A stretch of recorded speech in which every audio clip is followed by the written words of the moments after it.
Bonjour, je suis Marine, une journaliste de 25 ans. Bienvenue dans l'émission Qui gouvernera l'Afrique de demain. Aujourd'hui, nous allons interviewer un docteur qui s'appelle Monsieur Eugène Guamucho. Donc, c'est un docteur qui a écrit un livre. Il va nous en parler par la suite dans notre interview. Bonjour Eugène. Bonjour Marina. Bienvenue dans l'émission Qui gouvernera l'Afrique de demain. Je suis contente de vous rencontrer. Ah, ce n'est pas moi, j'espère. Oui, qui gouverne l'Afrique de demain, c'est intéressant comme émission. Merci de m'avoir invité en tout cas. Différents sujets du coup. Oui. Est-ce que vous pouvez vous présenter déjà tout d'abord? Ah là là. Bon, je m'appelle Eugène Guamucho. Je suis belge d'origine rwandaise. Et j'aime l'Afrique. Ok. Et j'aimerais habiter toute l'Afrique. Génial. Voilà. Alors vous avez écrit un livre Oui. que j'ai dans les mains. Je vous montre un petit peu. Oui. Voilà. Merci. Très beau livre. Oui. Donc ce livre s'appelle Le Big Tactique. J'aimerais que vous le présentiez tout simplement. Donc pourquoi l'avez-vous publié? Pour quelle raison? Alors Marina, le livre, je l'ai publié en pensant à un empereur romain. Lorsque j'ai lu Albert Camus, c'est une pièce de théâtre qu'il a écrite en 1941 et intitulée Caligula. Mais peut-être si vous pouvez l'ouvrir. Bien sûr. J'aimerais bien que pour comprendre pourquoi j'ai écrit ce livre-là, voilà, juste là. Et si vous pouvez juste me lire ce que Caligula dit lui-même. Alors, j'ai besoin de parler un peu à quelqu'un d'intelligent. Chira, crois-tu qu'un homme dont l'âme et la fierté sont égales peuvent au moins une fois dans leur vie se parler de tout leur cœur, comme s'ils étaient nus l'un devant l'autre, dépouillés des préjugés. Et qu'est-ce que lui répond Chiria? Alors, je pense que cela est possible, Caius, mais je crois que tu en es incapable. Ah, voilà. Alors, pourquoi justement? Parce que, et après cela, Caius explique pourquoi il a demandé son ami Chiria. Il lui dit, je pense, couvre-nous. Donc, tu as raison. Voilà. Allez. Tu as raison. Je voulais seulement savoir si tu pensais comme moi. Couvrons-nous donc de masques, voilà. Utilisons nos mensonges. Oui. Et continue. Je continue. Parlons comme on se bat, couvert jusqu'à la garde. Chira, pourquoi ne m'aimes-tu pas? De toute façon, dans un criminel, il n'y a rien d'aimable. Mais même dans l'arène, quand il lâche les lions pour dévorer en spectacle les éléments de son peuple, il y en a qui applaudissent. Et donc, en écrivant ce livre, je pensais, alors soyons sérieux, je pensais à ce qui se passe dans notre partie du continent africain, qui est l'Afrique centrale. Les personnes humaines sont lâchées dans l'arène pour être dévorées par des lions qui tirent, qui se battent couverts de masques, comme le dit Caligula, ils avancent couverts, ils tuent la journée, la nuit, au vu et au su de tout le monde, mais ils se couvrent de masques. Et personne ne trouve rien à dire.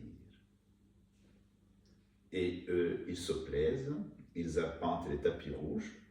Et donc, entrons dans le sujet, je parle d'ici de deux hommes.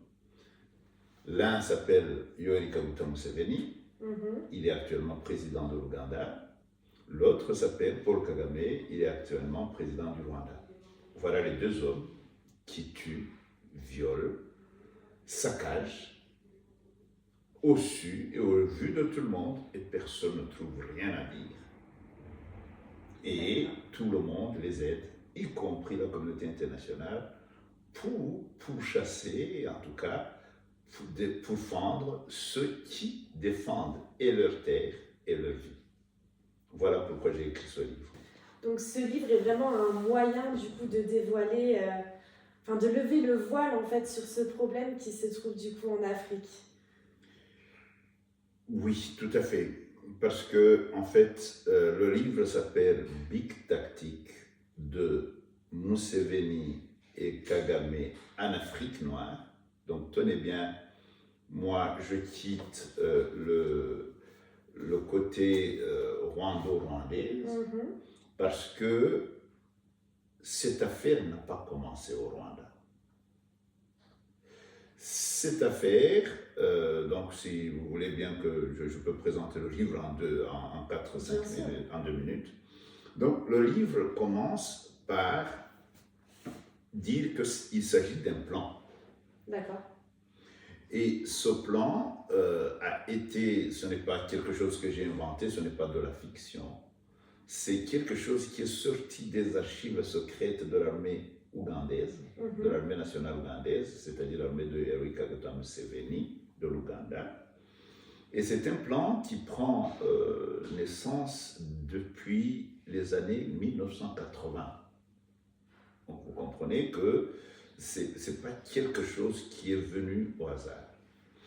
Et ce plan, il commence par un homme qui s'appelle Julius Kambaraye Nyerere, qui est, entre guillemets, un panafricaniste. D'accord. Là, je commence mes sacrilèges. Parce que on prend Nyerere comme un grand panafricaniste. Mais lorsqu'on étudie Nyerere, on s'aperçoit que Nyerere n'était pas du tout en accord avec Kwame Nkrumah. Pourquoi ça? Ah. Telle est la question. La question parce que Nyerere, même si lui, il voulait d'un socialisme africain, l'autre, Kwame Nkrumah, lui voulait un panafricanisme afrocentré. D'accord. Et ce qui est terrible, que les gens ne savent pas, c'est que Nyerere, finalement, a été manipulé, en tout cas, il a été appuyé par les Britanniques. D'accord. Donc pas les Anglo-Saxons.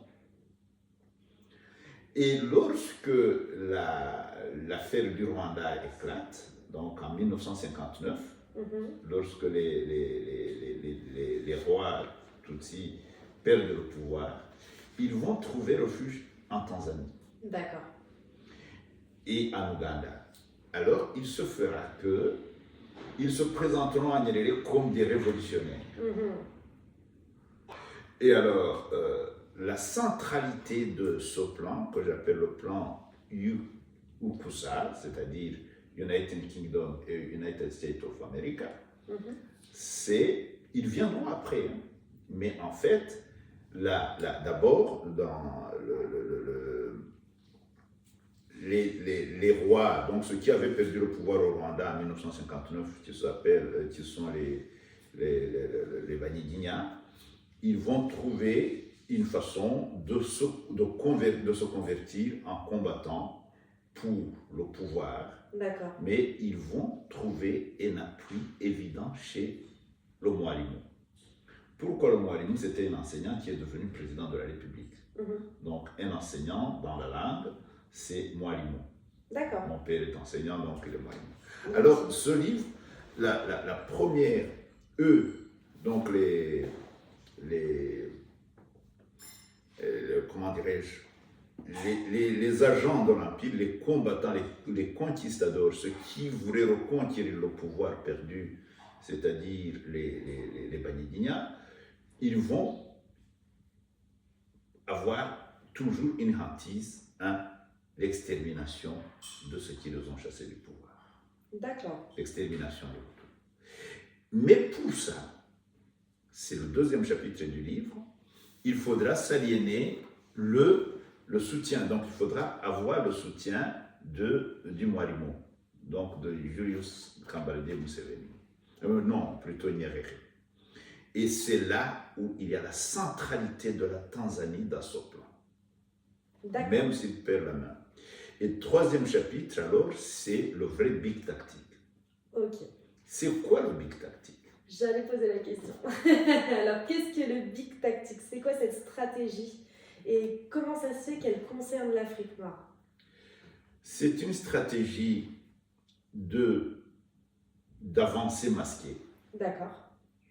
Et surtout de commettre des crimes et les attribuer à la victime. D'accord. C'est-à-dire qu'ils vont attaquer l'Ouganda, ils vont attaquer d'abord en 1981, et il va relier les Ougandais à une cause dont ils vont être eux-mêmes victimes. C'est ainsi que les Baganda ont perdu le pouvoir au profit de Museveni et Kagame.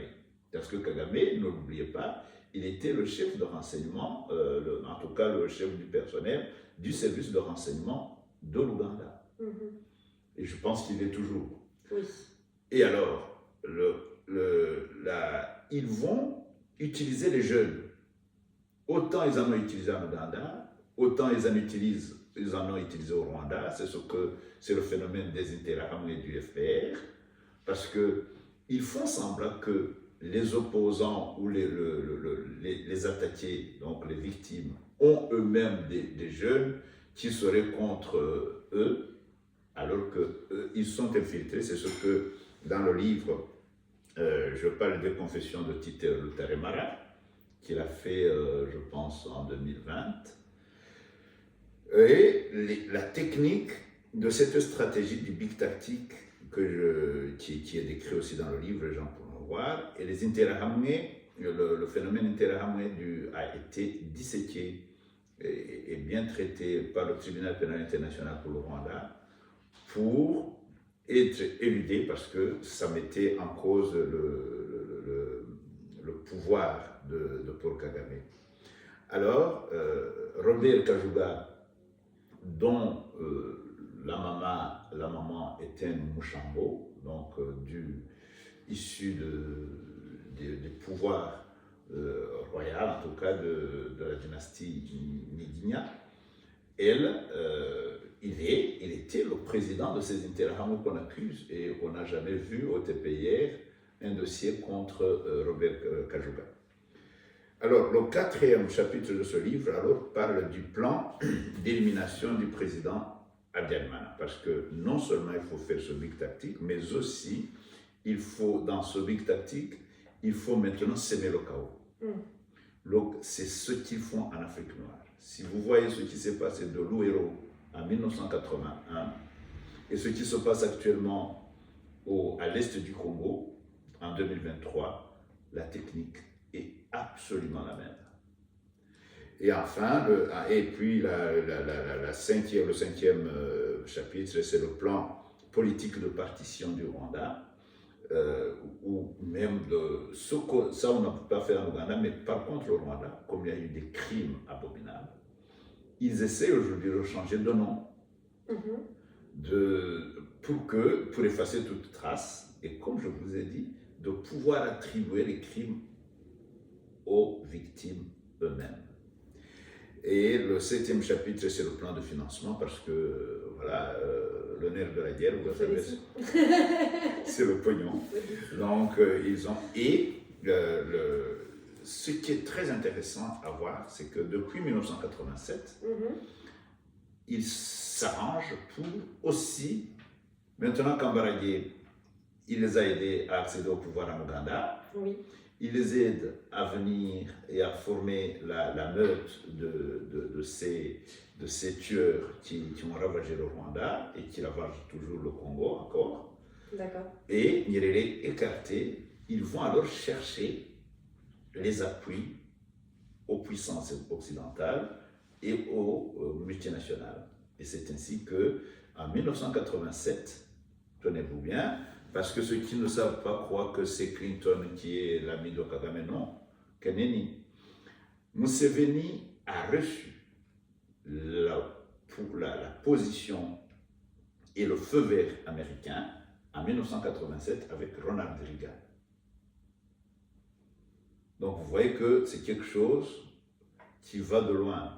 Et aujourd'hui, quand moi on me pose la question, je me pose la question si, et je la pose à Blinken actuellement, qui est le secrétaire d'État, il parle très bien français, peut-être notre émission il va la suivre. Pas de souci. Je me demande si les États-Unis ont changé de position. Et je me demande si les États-Unis ont retiré le feu vert de tuer et de saccager la région qu'ils ont donné à Museveni et à Kagame. Et lorsque j'ai vu que l'armée ougandaise est rentrée en force il y a quelques semaines en République démocratique du Congo et qu'ils tirent maintenant sur les populations qui se défendent contre le M23, j'en conclus tout simplement que le feu vert existe toujours et que Museveni peut toujours continuer à tuer qui il veut dans la région, pourvu que, alors, les mines de Salomon, ça c'est une autre notion que j'introduis, ceux qui se battent, le M23, Kagame et Museveni, disent qu'ils veulent récupérer les mines du roi Salomon. D'accord. Disséquer, vous allez entendre ce que ça veut dire. Alors, donc, ça c'est le plan d'occupation d'Israël aussi dont le livre parle, qui est suivi par le plan, donc un plan de neutralisation de l'ONU, de la France, parce que la France était redoutée, et vous n'aurez pas... ce qui est troublant, par exemple, la dernière visite de Paul Kagame en France, il a été accueilli par des généraux français qui étaient je pense, attachés militaires à Kampala à l'époque où le plan se tramait. D'accord.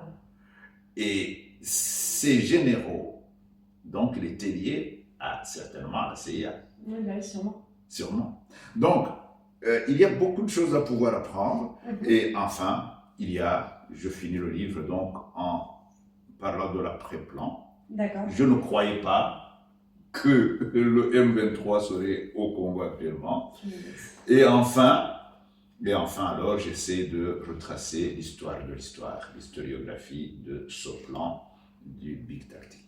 D'accord. Voilà, je ne sais pas si normalement comme ça, j'ai fini moi. D'accord, bah, si vous avez fini, je vais pouvoir poser des questions. Ouais.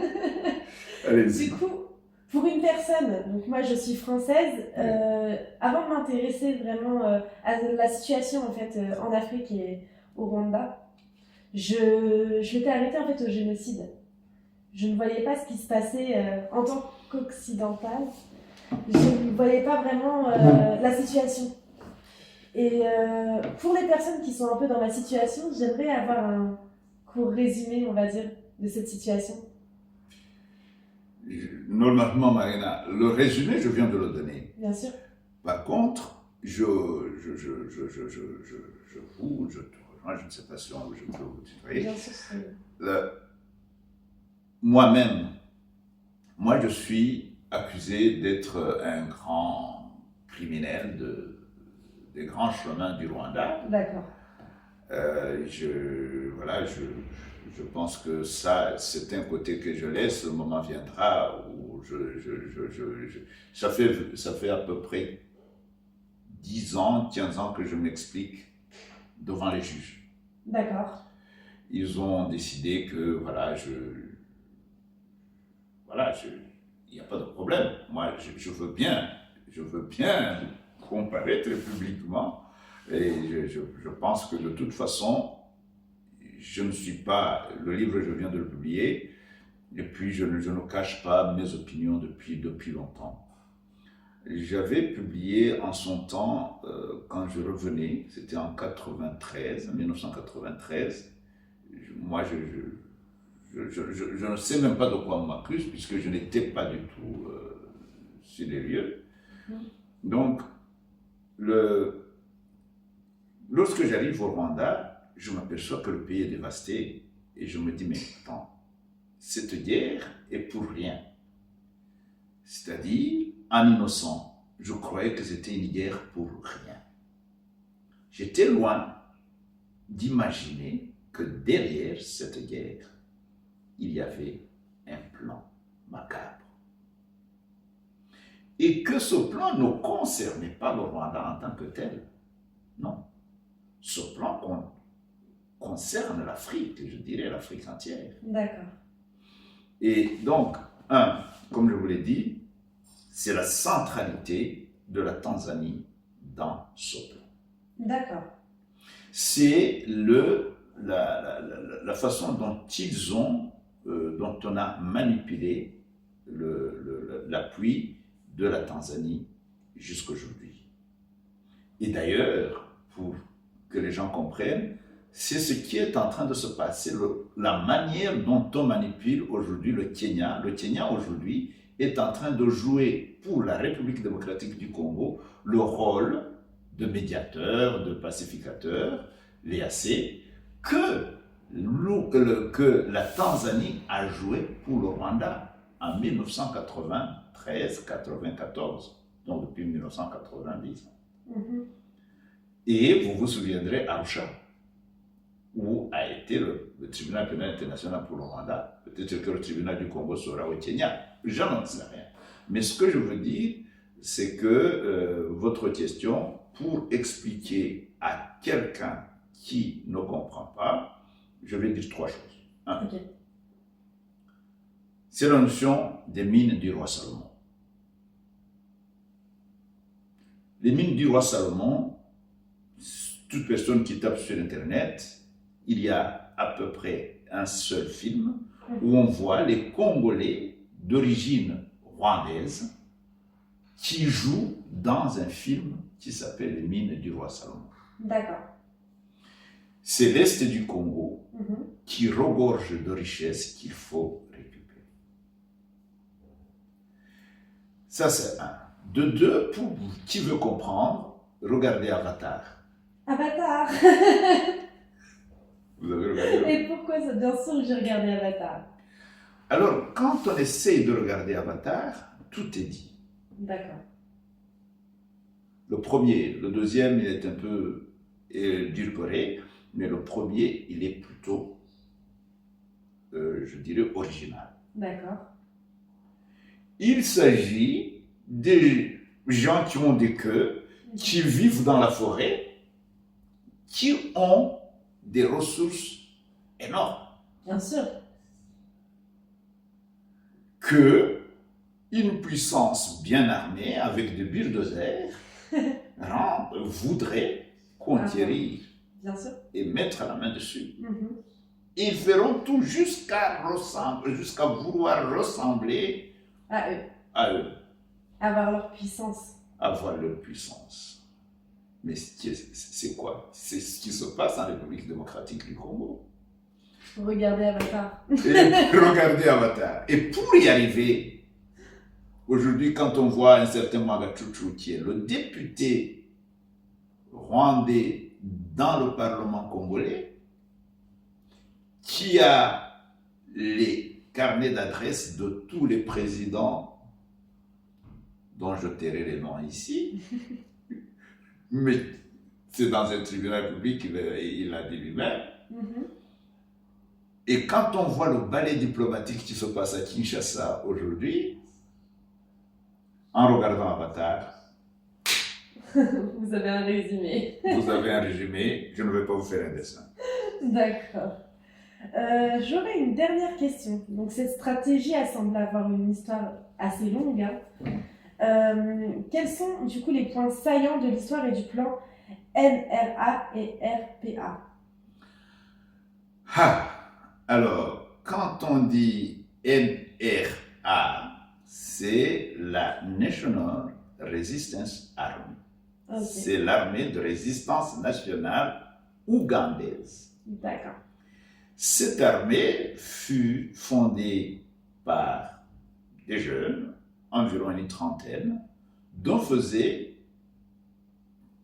quelques Ougandais, dont le frère de Museveni, Monsieur Rwigema, Feu Rwigema, qui était un chef de guerre qui était respecté et par les Rwandais et par les Ougandais, qui avait recruté Paul Kagame. D'accord. Et donc, Akamandato, ce sont les deux frères de Museveni. Alors, quand on voit dans les premières fiches qui sont dans le livre, je peux voir une de ces fiches. Voilà. Donc, voilà, je pense que c'est bien celle-là. Donc, dans ces fiches, donc, vous voyez, ce sont des fiches manuscrites qui sont mises dans le livre. On s'apercevra, curieusement, que les membres de ces... surtout dans le plan de tuer le président rwandais, ça c'est je pense, le 4e chapitre. On voit bien que le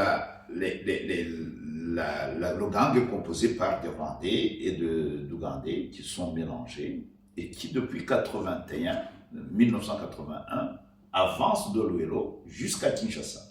Souvenez-vous que Paul Kabarebe le général Kabarebe a été à Kinshasa avec son armée et qu'il a destitué le roi Mobutu en 1996. Et aujourd'hui, je ne sais pas jusqu'où ils iront, parce que dans le plan, parce que ce livre, il ne sort pas de nulle part. Ce livre sort d'un autre livre qui s'appelle La guerre mondiale africaine de Noël Danyuzwe. Juste ici. Voilà. Et ce livre-là, lui, il est beaucoup plus documenté, je dirais même originalement, c'est le père ou la mère de celui-là, parce que lui, il présente 253 preuves de ce plan. Moi, je n'en présente que 40. D'accord. Donc, si les gens veulent comprendre ce qu'il s'est passé, lisez s'il vous plaît le livre de Noël Danyuzwe, La guerre mondiale africaine, et vous comprendrez mieux ce que écrivent, par exemple, Michel Aron, qui, au moment où nous parlons, est en train aussi de présenter son livre je pense, Les affres du pouvoir du général Paul Kagame. Super. Et où pouvons-nous retrouver ce livre, du coup? Ce livre est sur Amazon. Donc, tout le monde peut s'en procurer. Il suffit de le commander. Partout où vous êtes dans le monde, vous allez l'avoir. Mais aussi, vous pouvez écrire à Marina qui me transmettra votre commande, comme j'ai droit aux exemplaires de l'auteur. Je me ferai aussi le plaisir de vous l'envoyer. Super. Signé ou pas? Absolument. Je vais dédicacer pour vous, sans problème. Avec plaisir. Voilà. Merci Marina. Nickel. Il coûte 25 €. Mais les frais d'envoi sont à votre charge. Alors, ce plan de Big Tactic qui a un impact sur l'Afrique noire aura certainement un impact sur l'Afrique blanche. Pour faire un clin d'œil à Marina, parce que il y a une interdépendance. Pourquoi? Aujourd'hui, l'armée rwandaise est au Mozambique. Le Mozambique est dans la zone du SADC et on sait bien que l'Afrique du Sud, il est noir et blanc. Les implications de tous les changements qui peuvent survenir en République démocratique du Congo, parce que c'est le centre du plan. Et ce n'était pas tellement de prendre le pouvoir au Rwanda. Le pouvoir au Rwanda était une voie, en tout cas un chemin, qui menait vers la République démocratique du Congo, vers les mines du roi Salomon à l'est de la République démocratique du Congo, où le plan voudrait créer une république indépendante du Kivu, mais qui ne pourrait s'installer que sur les tombes des populations autochtones. Puisque, en fait, lorsqu'on regarde bien, lorsque Kagame prend le pouvoir au Rwanda, la première chose et les premières lois qu'il promulgue, c'est de déposséder les populations de leurs terres. Il n'y a pas aujourd'hui un Rwandais qui a droit à sa terre. D'accord. Il n'est pas propriétaire. Non. Ok. Donc, le peuple, les populations africaines, imaginez un Africain sans terre. Ce n'est plus un Africain. Mais lorsque il va vouloir résister pour défendre sa terre, ce sera un ennemi, puisqu'il veut tuer les minorités, il faudra le tuer. Et lui, sans recours, parce qu'il n'aura personne pour le défendre. Et on va faire on va vassaliser le peuple. Jusqu'à ce que les vassaux, comme ça a été du temps des rois, on le sait, ils vont même contre leur propre famille. Ils vont aussi faire ce qu'on a pionnarisé, les jeunes. En Russie de Staline, je parle de ce que je sais, un pionnier qui avait une médaille, les pionniers, ils étaient médaillés pour avoir accusé leur père et leur mère qu'ils n'aiment pas Staline. Aujourd'hui, un jeune Rwandais qui n'aime pas Kagame est un ennemi du pays, plutôt un parent. Et le jeune qui aime Kagame doit absolument rendre compte et dire que ses parents n'aiment pas le pouvoir et on va mettre en prison ses parents. Et on l'a vu, hein, il y a un jeune qui a son papa apparemment dans les forêts du Congo, donc qui lutte contre le pouvoir de Kagame. Et Kagame prend cet enfant, il en fait un de ses alliés. Et des gens qui le montrent à la télévision en disant voilà un jeune qui est exemplaire. Ainsi faisait Staline dans sa répression contre le peuple. Et enfin, les terres justement, lorsque le M23 arrive, la première des choses qu'il fait aujourd'hui, c'est de s'occuper aux pouvoirs locaux, les pouvoirs autochtones. Il décapite et ils installent les gens à leur place, qui ne connaissent pas ces terres, qui ne sont pas les leurs, et ils s'en approprient. Et ainsi, les multinationales qui veulent avoir du coltan, du pyrochlore, du l'or, de tout ce que vous voulez, ils vont avoir affaire aux gens qui ne possèdent pas, qui n'ont pas droit à ces terres. Et leur diront de faire ce qu'ils veulent.